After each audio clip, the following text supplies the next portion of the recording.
দেখতে পাচ্ছেন যে শহরের বিল্ডিংগুলো কত নিষ্ঠুর। এদের ছুটিতে সবাই চলে গেছে বাড়িতে, আর এখানে তালাবদ্ধ আছে সেই নীরব শহর। মানুষ প্রাণের খোঁজে।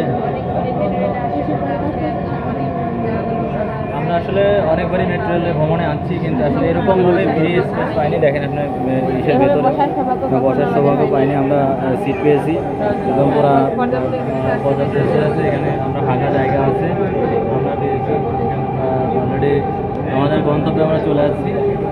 আমাদের সফর সঙ্গী হিসাবে আমাদের আমাদের যে আমরা পেয়েছি তিনজনকে, সেটা হচ্ছে দীপমঞ্চী এবং হচ্ছে আমাদের বিনয় দাদা আছে। সে তার ফার্স্ট জার্নি এটা।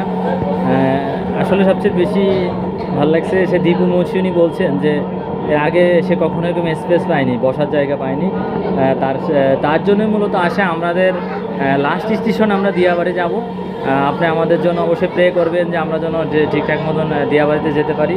এই দেখছেন ন্যাচারাল ভিউ অফ দিয়াবাড়ি। এই দেখতে পাচ্ছেন আমরা প্রায় দিয়াবাড়ির কাছাকাছি চলে যাচ্ছি। সৌন্দর্য মণ্ডিত একটা জায়গায় আমরা পৌঁছে গেছি। দয়া করে নিরাপদ দূরত্ব বজায় রাখুন।